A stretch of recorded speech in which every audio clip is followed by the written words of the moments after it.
Okay, so we're going to finish Parshat Noach. Um, we did some skipping, so we can't formally make a siyum, but still did a good job with it. And this will be the last session. As you know, we're taking a break, and then the last Sunday in January, I'm going to start a new series on Esther, 9-week series. So I'm hoping all of you will join me if you can. Anyway, let's begin this, and maybe more about that at the end of the shiur. So first of all, there's a sort of loose end. We were in the story of the Migdal Bavel. We didn't quite get to the last two psukim. It wasn't part of the plan. So just want to tie up that story and then move on. I want to spend most of the class, if possible, basically on one pasuk about Terach taking Avram towards Eretz Canaan and what all sorts of issues around that. Um, so that brings us to pasuk Chet in Perek Yud Aleph. Um, God saw the tower, didn't like it. Says we're in Pasuk Zayin. He says, "Let's go down and see." And navla, right? Stir up their language so that a person won't be able to understand another. And then Pasuk Chet, v'yafetz Adonai otam misham apnei kol haaretz v'yachdelu livnot ha'ir. So God scattered them from there. Remember that phrase, um, upon all the face of the earth, and they were prevented from building the city. So, first of all, according to, I hope some of you remember that there's a machloket how to understand this. According to the simple understanding that they simply didn't want to spread out, and that was the problem. Or according to Rashi, that there's and others, the Ramban also, that there's something more problematic in what they're doing. There's some sort of challenge to God's order, so to speak. And um, according um, to the Pashtanim, according to the Pashtanim, so this it seems to be a midah keneged midah, right? They didn't want to scatter, and God makes them scatter, forces them to scatter by way of they're not being able to speak with each other, and that simply brings about division. Okay. Um, Rashi, oh, no, not Rashi. So I asked you to look at the Radak. I don't know how many of you have it. I mean, it's online. You can always look at it there. The Radak notices something that might be missing at the end of Pasuk Chet, where it says that they stopped or they were stopped from building the city. Anything missing there? Anything that we might have expected to see there? If you saw the Radak, you would know, but if I guess no one saw the Radak. Um, is that so? Yeah, anybody? No? So there were two parts to their scheme, right? So that there was the city and the tower. So says the Radak that without the city, the tower doesn't have much of a purpose. More to the point, um, the tower for the Pashtanim, right? Not like Rashi. It's interesting for Rashi. I think it's a stronger question. Meaning for the Radak, it's easy to answer because for him, the Migdal is really just a way to control the city, right? Once the city is not there, there's no point. For Rashi, the Migdal was something intrinsic. In other words, the Migdal itself was a major, perhaps the most important part of the offense, according to Rashi. So it's interesting that Rashi doesn't note that. I assume, well, let's try to answer from Rashi. What could Rashi say? Why doesn't it say Migdal here?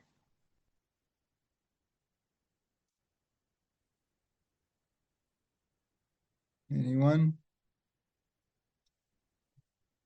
I took a we're off of a vacation from last week, so we're rusty. So I'm thinking out loud that that Migdal may be included in the city, and that's what Rashi would tell us. That I mean, the Gemara speaks about it, but again, Rashi doesn't bring that Gemara. In any case, Rashi says something which is curious until you get to the next verse. So why don't we get to the next verse and we'll see what Rashi has to say in Pasuk Chet. So the next verse, Pasuk Tet, Al Ken Kara Shema Bavel Ki Sham Balal Adonai Sfat Kol Haaretz Umisham Hefitzam Adonai Al Pnei Kol Haaretz. Okay, so therefore, its name was called Bavel because there God scrambled the language of the whole world, and from there God distributed them or scattered them upon the face of all the earth. Okay, here you have an obvious question that Rashi is going to respond to. Remember, I told you to remember a phrase? What phrase? What do you see? From there. Sorry, what? From there. Well, from there for sure. What else? Right? That's part of the phrase, right? In fact, the words are scrambled in the phrase, but it's the same phrase that you saw in the beginning of Chet. V'yafetz Hashem otam misham al pnei kol haaretz. Right? So here you have the same thing with slightly umisham hefitzam Hashem al pnei kol haaretz. So it's very similar, right? Perhaps one could find some sort of, I mean, there are differences, and perhaps one can find some significance. For Rashi, it's essentially a repeat. And therefore, he says in the previous pasuk, look at pasuk Chet on Rashi, "V'yifetz Hashem otam misham," right? Be'olam hazeh. From there, he scattered them in this world. However, the repetition umisham, right? So Sham at this point becomes the world, right? So he scattered them from the world. And what does that mean? Look in Rashi and Tet, limed she'en lehem chelek l'olam haba, right? So it's teaching that he also scattered them, so to speak, from the world to come. Okay. Now Rashi, after this part of Rashi, I mean, we skipped something in Chet, which I'm not going to deal with, but in Tet Rashi goes on to another issue, and that's the issue that the Orach Chaim challenges him about, and that is, where is the midah keneged midah? Why is the punishment, certainly on pshat level, so weak, right? In other words, Rashi finds an indication that they don't have a share in the world to come, but it's not explicit. And even if you want to say that they don't have a share in the world to come, given what Rashi says their sin is, we'd expect that it would be bigger than this. So Rashi says a famous vort, but obviously it's a pretty serious thing that he has in mind. If you take a look at Rashi in the continuation, right? Who sinned greater, this generation or the generation of the flood? So elu lo pashtu yad bika, velu pashtu yad bika. The people of the of the Tower of Babel, according to Rashi, pashtu biyad bikar. They put their hands into fundamental principle, and they were attacking God Himself. Whereas the people in the Mabul, they were attacking each other. They were stealing from each other, but they didn't deny God. So which one is, it's a rhetorical question, right? Continuously hilachembo. They wanted to fight against him. Remember, if you remember, Rashi gave us three different possibilities. That was one of them. But even according to the other possibilities, on some level, it's a war against God. So it's a rhetorical question: who's worse? Uh, and then he says, however, Ve'elu nishvetu, ve'elu lo ne'avdu min ha'olam. The people in the door of the Mabul, right? So they presumably also didn't have a share in the world to come, and they were killed right away, right? They were destroyed, they were flooded, whereas these were not destroyed from the world. Um, so what's going on? So Rashi's answer is El Shador Mabul. I mean, you probably all know the answer, but it's worth seeing again in context. El Shador Mabul hayu gazlanim vaitam meriva benehem lechach ne'evdu. Rather, the answer is that the generation of the flood, so they stole and they had arguments between them. That's why they were destroyed. Ve'elu hayu nogin ahava ve'reut b'neihem shneimar sefer echad dvarim echadim. Whereas these people got along, right? So that was the premise at the beginning of the story. Lamarta shesinui machloket ve'gadol hashalom. So says Rashi. So you learn from this how hated machloket, right? Argument is disagreement, and the greatness of peace, which is again very surprising. And again, if you don't go like Rashi in the story, then this isn't what comes out because, like we said before, according to Orach Chaim and the Even Ezra and all and the Radak, all the Pashtanim, then their sin wasn't so great. So there's no question. But if you go like Rashi, and this question, as he phrases it, is very powerful and obvious. So it comes out a surprising answer, which is that that's how important Ben Adam L'Chavero is. Presumably, and I don't know if any of you have ideas about this, but presumably you can go from Ben Adam L'Chavero to Ben Adam Lamakom. In other words, if you are okay with other people, it's not a long step to get along with God. And it was being Ben Adam Lachavero implies self-restraint and not putting oneself as the only being of importance, right? That's why v'ahavta l'recha kamocha, right? Loving your neighbor as yourself, right? It's viewed as the ultimate mitzvah, because when you do that, when you make room for the other, you can make room for the ultimate other. On the other hand, if your ben adam l'chavero is bad, so it's very difficult to make room for God. Because once you're only in for yourself, which is ultimately the problem in Dora Mabul, you steal because you come first, because you don't care if the other person has, as long as you need it.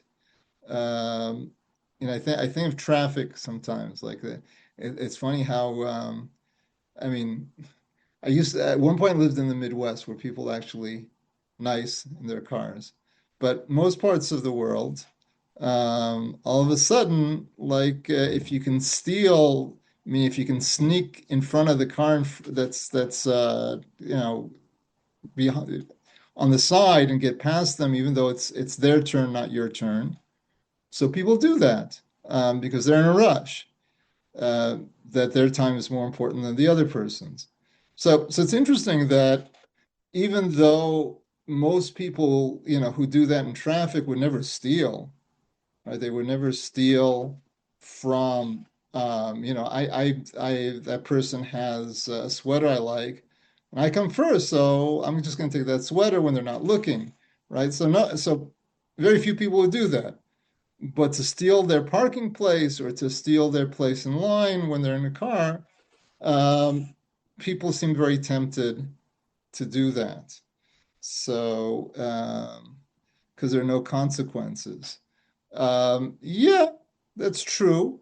But if you can steal a sweater with no one picking, uh, consequences is a question of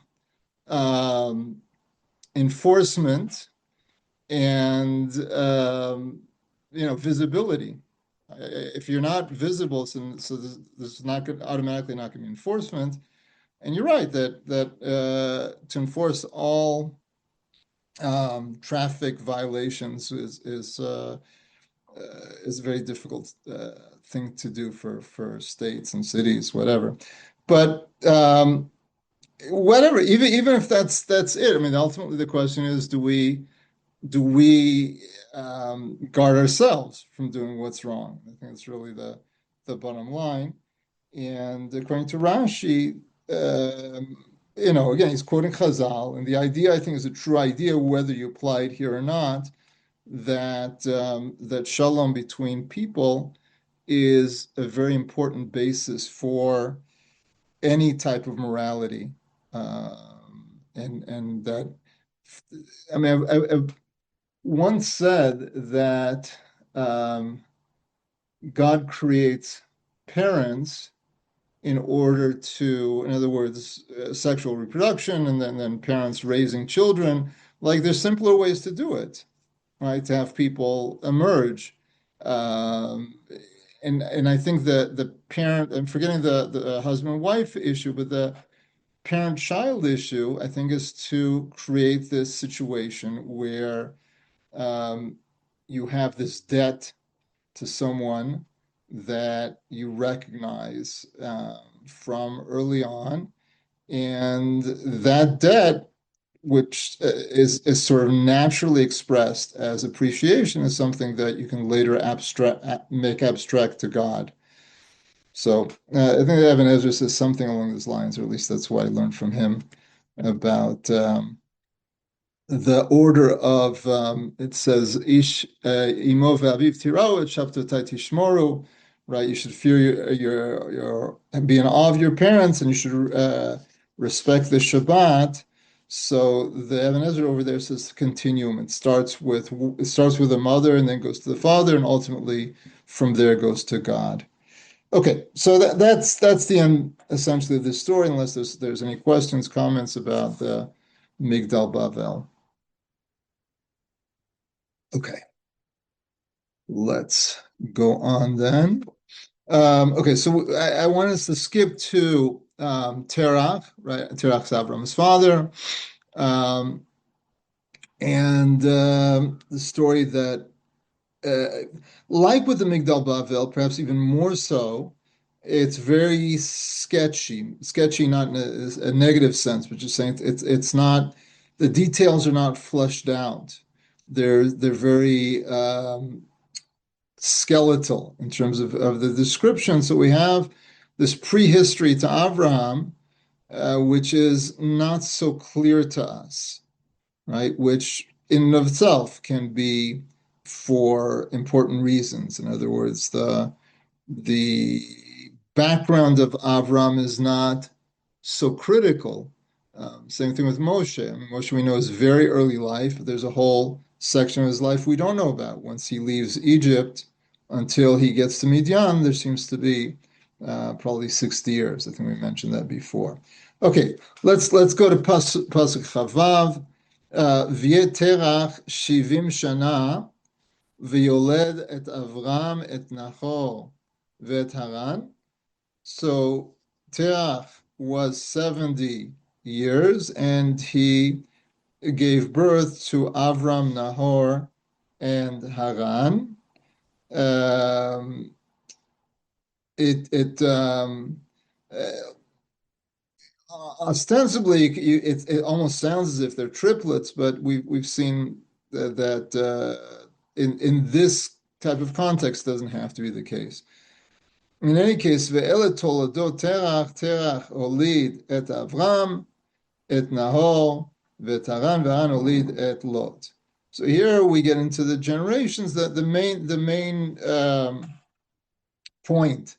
I mean, it's really introducing the whole genealogy, but in this verse, the only point that's really very significant is the birth of Lot, right? And he's the son of Haran, which becomes significant. Lot is going to be a significant personality in the stories, right? So we want to get his background as well. Is that there are three people we want to know about. One's Avram, one's Sarai, and the third is Lot. So this Lot is the nephew of Avram, right? He's the son of Haran. V'yamot Haran al pnei terach aviv be'etz moladato be'ukazdim. So Haran, the brother of Avram, the son of Terach, dies. Al pnei terach literally means before his father, meaning in front of his father. This the idea being the father is still alive in the land of his upbringing in Ur Kasdim. So Kasdim is we know that's a group of people. Um, we also know from Tanakh that there's a place called Ur Kasdim, but Ur also means fire. So the question arises whether oftentimes when you have the name of a place, does it mean that, or is it called that for some other reason? In any case, we'll see in Rashi that there's a strong midrashic tradition that Ur Kasdim refers to the furnace of the Kasdim. Kasdim are called Chaldeans in English. People living in Babylonia at the time. So uh, as I said, he dies before his father. Haran dies before his father. It's still a funny expression. It's a funny way to express it, right? Doesn't even have to say it because from the length of his days, we could see that this is when he died. Right? He died before his father died. Um, so Rashi wants to understand, what does it mean al pnei terach, right? So Rashi, first of all, says, he gives this pshat, b'chayaviv, right? It just means during the life of his father. But he quotes a midrash, Shomim shel yedei aviv met, that it was because of his father, so that al pnei has a sense of mipnei, because of his father. Um, how so? Why was it because of his father? So Rashi gets into the whole famous midrash about the idols of Terach, right? Shekabal Terach al Avram beno, that Terach complained about his son Avram lifnei Nimrod, in front of the king Nimrod, al shekitet et slamav v'shlicham lekivshan ha'esh, that he destroyed his idols and that he threw them to the furnace. והר"ן יושב ואומר בליבו, אם אברהם ניצח, אני משלו, ואם נמרוד ניצח, אני משלו.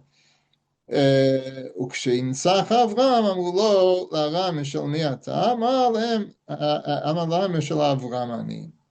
So he played a game to see who would be victorious, right? Would Avram escape from the furnace? If so, he would take Avram's side. If not, he would take Nimrod's side. And Avram, as we know, according to the Midrash, he escaped the furnace unscathed. And so Haran takes the side of Avram. They threw him into the fire, as Rashi says, right? He's burned to a crisp. Veze or Kazdim, this is the meaning of Or Kazdim. Then he gives the other meaning, Or is just a valley, right? But by bringing this midrash, it not only helps us understand why it's called Ur Kasdim, but also explains why this expression al pnei terach aviv. So again, Rashi builds a bit of a tapestry here, bringing in this famous midrash and connecting it to the pshat. So that, you know, if we're going to take that literally, right, that already fills in a lot of our background knowledge about Avram, right? And it's going to help, right, if I'm saying Rashi's building a tapestry, because it's going to help us understand the pasuk I want to focus on, to understand why Terach is leaving his home, right, in Ur Kasdim, right? Because the other Mefarshim who don't bring in the Midrash all have to come to terms with why is Terach leaving his home, right? It's not something you do. You don't just leave the place where you live. Uh, it's not that it's impossible, it was never done, but you have to have a pretty strong reason to do it. Okay, so that's Rashi here. Um, Next verse, V'ikach Chavtet, V'ikach Avram v'Nahor lehem Nashim, Shem Eshet Avram, Sarai, v'Shem Eshet Nahor Milka, Bat Haran, Avi Milka, v'Avi Yiska.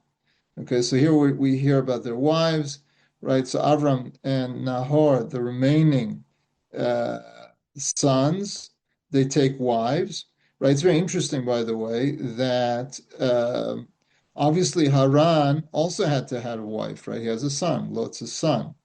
So that's not mentioned for whatever reason. Um, I don't know if there's any midrashim tell us what happened to her, but in any case, that's what it is. Um, it sounds like she disappears, like she dies, because Lot seems to be an orphan. He hangs out with Avram and Sarai, not with his mother. His mother doesn't seem to be part of the group. So I don't know. Anyway, it's an interesting point of conjecture. In any case, Avram and Nahor take for themselves wives. The name of the wife of Avram, as we know, is Sarai, and the name of the wife of Nahor is Milcah. Right? She's going to become significant later on as the what do you call it?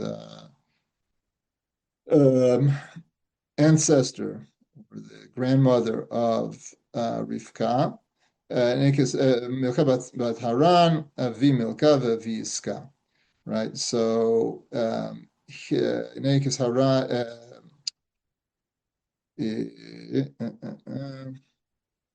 Milka is Nahor's wife, uh, and she is the daughter of Haran, who is the father of Milcah and the father of Yiskan. We know Yiskan is understood to be Sarai, Rashi. Again, if you have two names, we have to know why do you have the second name, right? That's what Rashi explains here. Pasuk Lamed Sarai Akara Ein Lavlad. So obvious question here. What's the obvious question in the verse? It's repetitive. Right, right. And it was obviously if she's put it this way, if Ein La Vlad, she's obviously Akara. The first doesn't necessarily imply the second, right? For a woman to be barren doesn't mean that she doesn't have a child. Well, actually, I'm sorry, Vlad. I'm sorry. Um, Scratch that. No, it's the same thing. It's exactly the same thing. I was thinking in La Rechem. The Gemara says in La Rechem that she didn't have a womb, right, at all. So that's not the case by and every barren woman. It's an extreme case of barrenness, right? There's no cure for that if you don't have a womb. But here it just is Akarain Lavlad sort of reminds me of the description of the well that Yosef is thrown into, Ein lo mayim, right? There's no water there. Uh, I don't know of any association one can make between the two things, but just interesting phrase that's similar. Um, it's interesting that um, Rashi doesn't comment on that. Um, it could well be that Chazal, the Midrash, the Agadah that I'm speaking about, um, I would understand that that's likely the diuk the Gemara is making. Why do they say in la rechem, that she doesn't have a womb? Because of the extra wording, right? That she's not only is she akara, she's akara at the point in la vlad. She doesn't have a possibility of a vlad, of a embryo. Yeah. So, okay. Lamed Aleph. This is the pasuk I really want to focus on. We have almost half an hour left, so we have a lot of time to look at this verse. There's another verse later on I want to compare it to later, but let's first take a very careful look at pasuk Lamed Aleph. Okay. V'ikachtech et Avram beno v'et Lot ben Haran ben beno v'et Sarai kalato eshet Avram beno v'yitzu itam mi'ur kasdim lechet arza Canaan v'yavo ad Haran v'yishvu sham. Okay, so Terach took Avram his son and Lot the son of Haran, who's his grandson, and Sarai his daughter-in-law, the wife of Avram, his son, and they went out with them from Ur Kasdim to go to the land of Canaan, and they came to Haran and they settled there. So first of all, there's a lot of emphasis of relationships, right? Relationships which are already are known, right? For example, that he took his daughter-in-law, right, the wife of Avram, right, who's his son, right? So we obviously know that Avram is his son, and we also know from the previous verse that she is Avram's wife, right? So we know that when the Torah does that, or at least that's what I've explained before, the Torah is emphasizing relationships. So Sarai's importance in the story, as well as to Terach, is due to the fact that she is the wife of Avram, his son. In other words, an indirect relationship. Okay. Now, and the same thing, by the way, with Lot, right? The Lot's importance is because he's right Ben Haran. We know Haran is Terach's son, but the Torah spells it out. Ben Beno, he is the son of his son. That's why he's taken along. Now, there's one word that grammatically doesn't seem to work here, or there's actually a combination of the words, if you want. Anybody notice that word that doesn't fit? Yeah, Rachel. The two itam, and they Yeah, went good. with them. Yeah, so itam, um, it should have been ito, right? Because it said vikach terach. Terach took, and they went with him, right? But it says with them. So if you have to get a second person along with Terach, who's it going to be? Obviously, anyone? Who could them be? Right, so they're always with God, but that's not what we're talking about. Uh, there's one person in the group besides Terach that stands out. Who is it?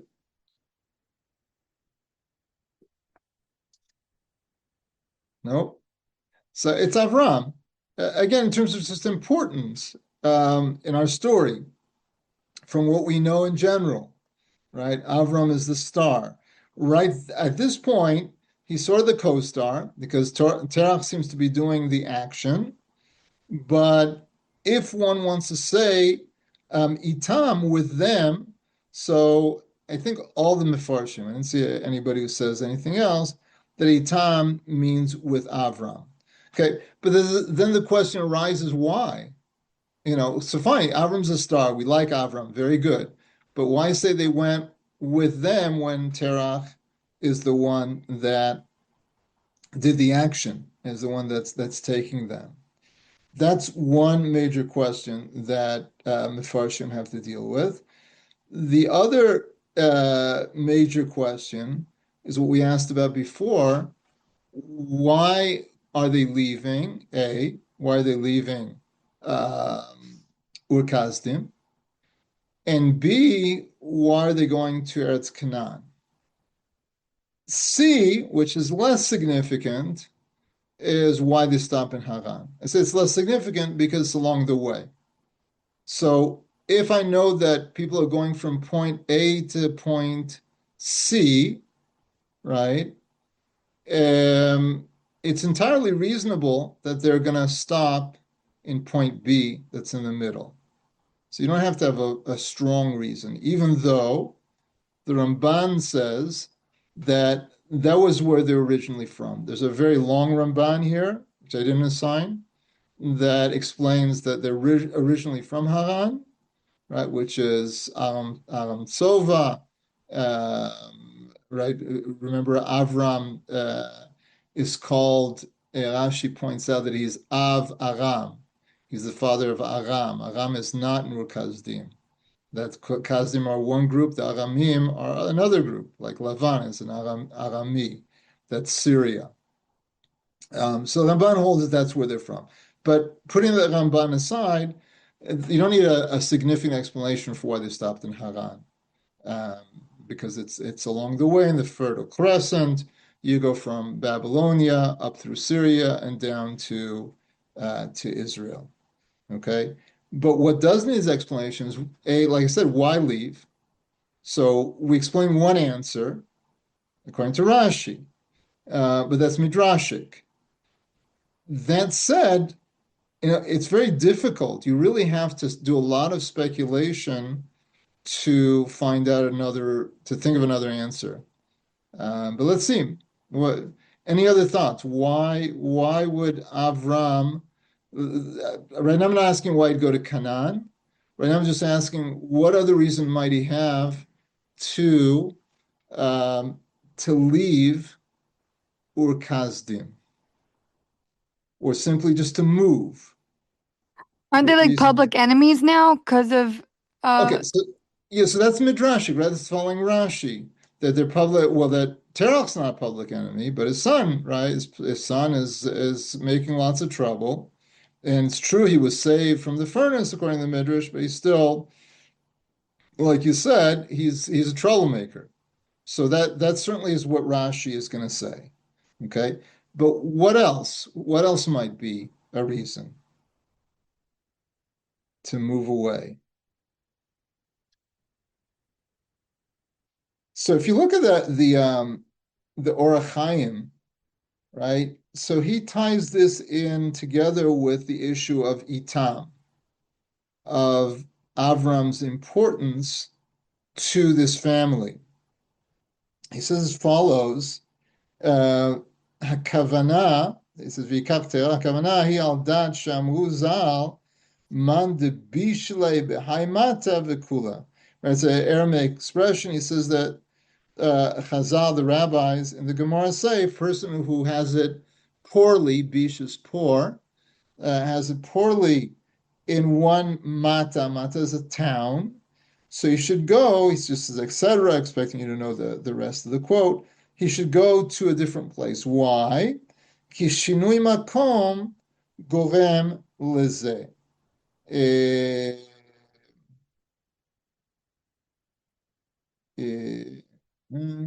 Yeah. So changing from place to place will cause things to be better, right? There's an idea of changing your name, right? That changing circumstances changes one's mazal, right? Which is a constellation that's in charge of a person. but according to some, it means all the various variables that influence our lives. So why go east just because there happens to be a coast? Yeah, no, so you're right. We'll get to that question, right? The question of where they go. Right now, we're focusing on the question of why do they leave altogether, right? Then we'll tackle the question of where they go, of why they go, where they go. Um, but the Orach Chaim says at this point, he's focusing on that question, says changing place. And what do they want? What were they worried about? So this works very well. It's not they were running away as the Ramban and others say in Rashi, certainly, but rather, Amar Katuv ki kasher ra'a terach she'Avraham beno lo noldu lo banim, asa shinui makom. The problem was they wasn't having children. That's the problem, right? He wasn't afraid of Nimrod. Who's Nimrod, right? The Or Chaim, right? Even though he's this big mystic, says, we're dealing with Pshat here, right? I don't, it's a very nice midrash, but that's not what the Torah says right now. First, we have to understand the Pshat before we go to midrash, and on a Pshat level, says the Or Chaim, that there was a problem, and that problem could be addressed by Shinui Makom. And there's a hint about Terach's concern for Avram. What's the hint? One second. So he says, "Lo naldu lo banim, asa shinui makom, v'lakach et Avram v'Sarai lo licham lemakom acher, v'odianu od hakatuv." And the verse additionally informs us, "Bezeh shekol kach haya chashuv Avraham beineihem," that Avram was so important in their eyes, שבשבילו nasu kol beit aviv לשנות המקום בשבילו, והוא אומרו ויצאו איתם, right? That the whole mishpacha goes. Ostensibly, who's the one with the problem? Avram and Sarai, right? So you can send them. You go, right? You're having problems, children. There's an old trick to get out of it. Go west, young man, right? Or east, as Zelda points out.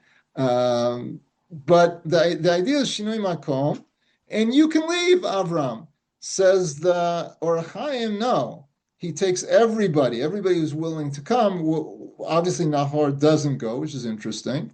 But the rest of the family all goes, right? Of the three branches, we have, what? Yeah. It is wet, yeah. So he takes everybody. Terach takes everybody along, and what's the hint that it's happening because of Avram? This itam, right? That they're going not just with Terach, but with Avram, meaning for Avram. Right? So I think it's a nice speculation. As I said, to make it make sense, you almost have to speculate.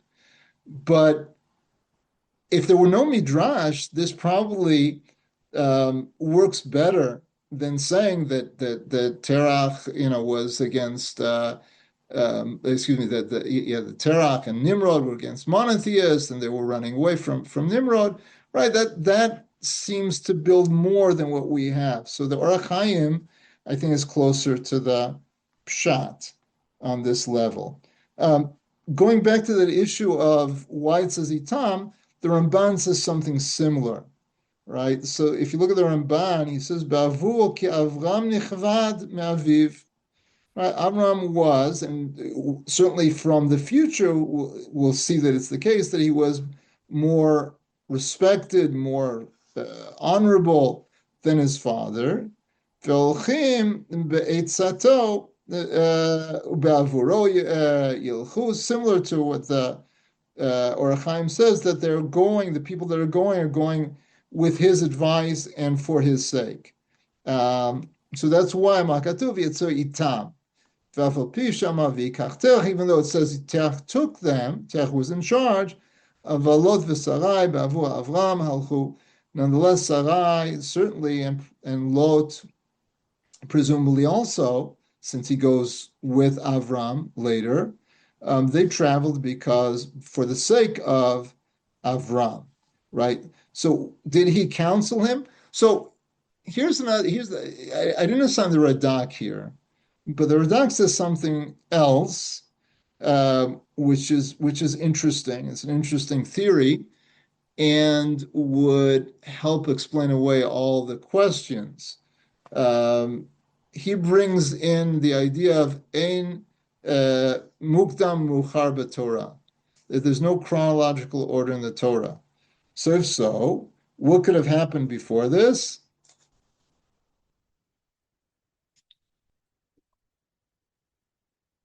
The next parsha, the beginning of this parsha, where God says to Avram, Lech Lecha, right? That's what Radak says. So the impetus of the leaving is really from Avram's command, right?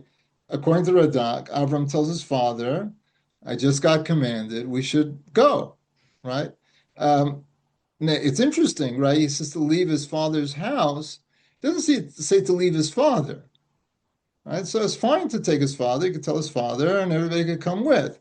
The only problem, says the Radak, is his father wasn't so frum, and he gave up hope along the way, right? And he says that's a sign. That's a sign of Terach's character that he didn't go all the way.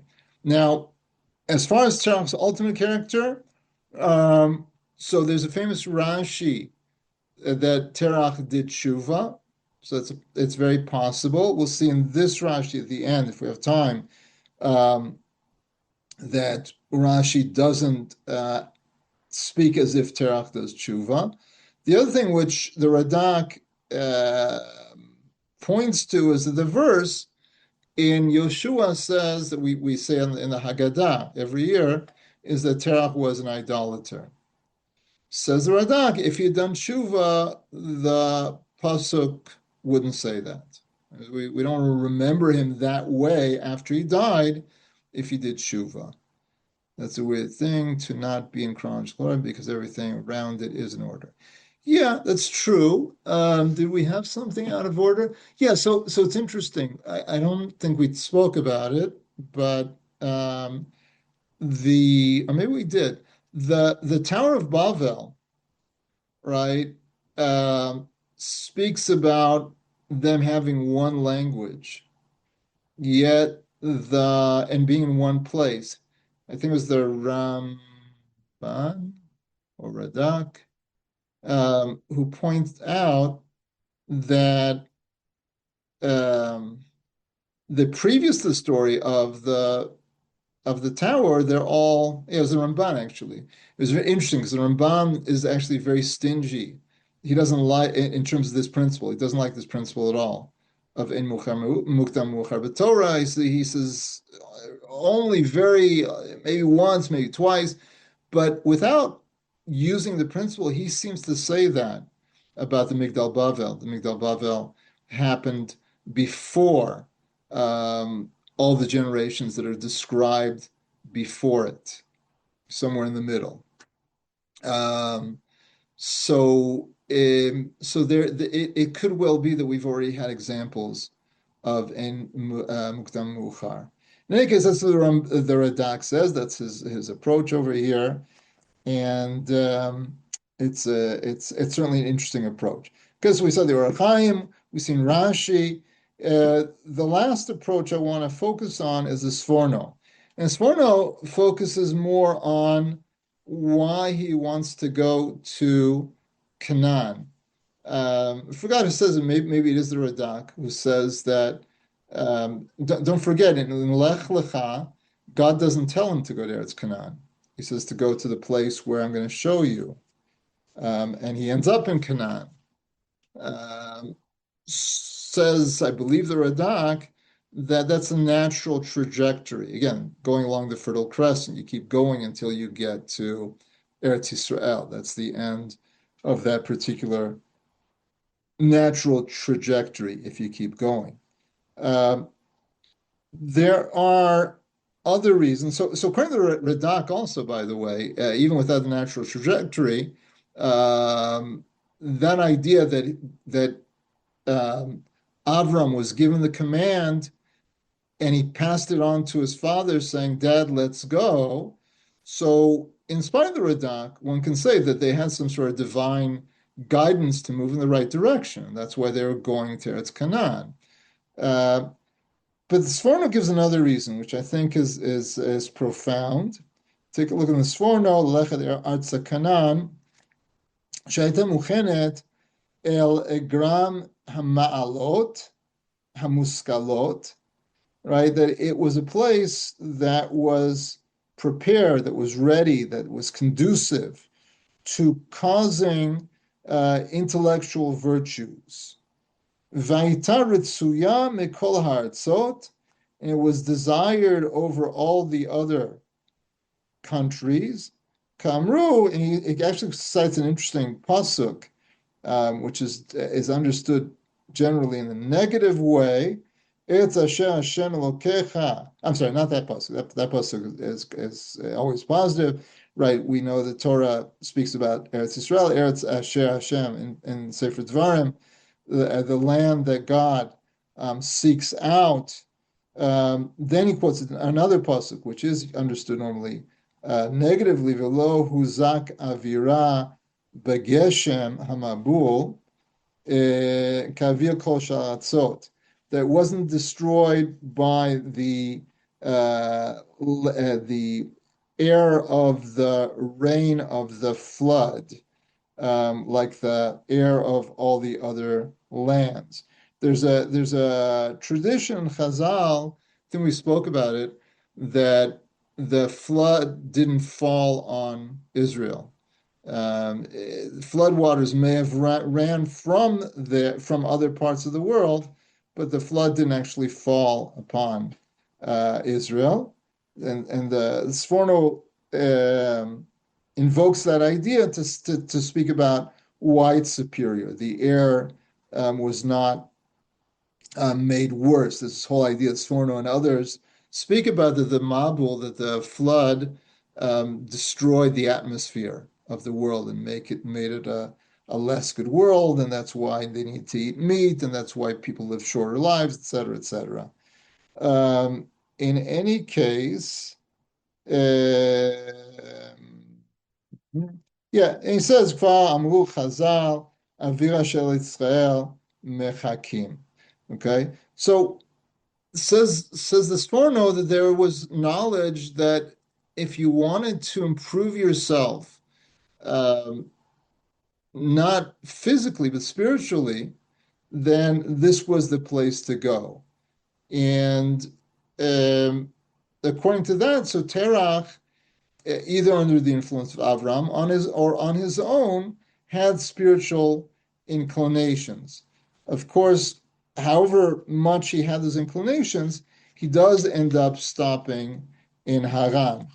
And that's why I asked you to look at the pasuk in Lech Lecha, right? A little bit further. Take a quick look over there at pasuk Hey in Perek Yud Bet. And over there, it says, Ve'ikach Avram et Sarai ishto ve'et Lot ben achiv ve'et kol echushem asher chashu ve'et hanefesh asher asu b'haran v'yitzu lelechet artza Canaan ve'yavou artza Canaan.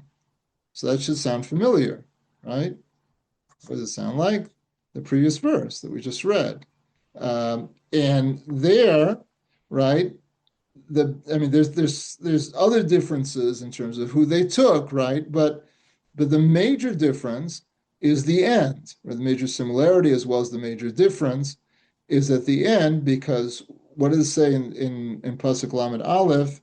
It says that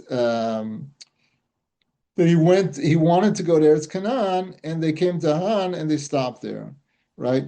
Whereas with Avram, it says that he went to go to Eretz Canaan and he came to Eretz Canaan, right? Normally, you don't say that. Normally, you just say he went to go because it's implied that he goes. But in this case, the Torah is clearly contrasting it with his father, that as opposed to his father, he completed the journey. But the parallelism is fascinating. And there was a Sforno here also on that verse, which makes this point. The second sforno on the last part of the verse, v'yavo ad sekanan lo kinyan yitziateach lechet ad sekanan shelo bala elad haran. Right. So he essentially says the same thing we just said. Okay. Finally, the last verse in Parshat Noach. ויהיו ימי תרח 5 שנים, 200 שנה, וימות תרח בהרן. So we have the death of Terach, even though, as Rashi and others point out, Terach lives many, many more years. He dies right around the same time, I think right before Sarah dies. Okay, so he has many years. And Rashi, we don't have time to go into inside Rashi. Rashi essentially says that the Torah is covering up for Avram, that it shouldn't look like he's not being involved in Kivud Av Ve'em. Or Chaim takes this in two ways, in a positive way and a negative way, that the death of Terach is somehow connected with his involvement with Avram.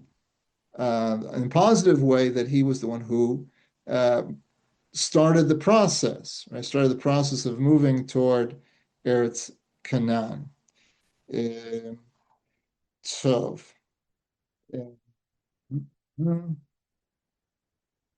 Yeah. Okay, and so at the very end, so there's Beharan, the last Rashi, Hanun hafucha lomar lecha al Avram Haron af ad Avram Haron af shel makom. The nun is there's a tradition of having it in a backwards way to create an additional separation between Parshat Noach and Parshat Lech Lecha, meaning that a new historical period begins with Avram, and that historical period is or the one that closes is the sealing of God's anger. Avram opens up a new chapter in history where God is no longer going to be furious at his creatures, that Avram creates the possibility of hope and redemption, and that ultimately will go through the Jewish people. So this is biblical prehistory, right? And now we're one of the reasons I think we don't learn Midrash Rachel Parshat Bereshit Noach. I remember doing it once, like a long, long time ago. We generally don't do it, I think, because it's prehistory. A lot of the things that we saw both here and last week and throughout is that the stories are very skeletal. There's a lot less to go on than the stories that begin starting in Parshat Lech Lecha. That said, I mean, they're fundamental stories, very important stories, and I appreciate you all giving me an opportunity to go over it again. It's wonderful learning with everybody. I hope that, like I said, you all sign up for the next series starting January 25th.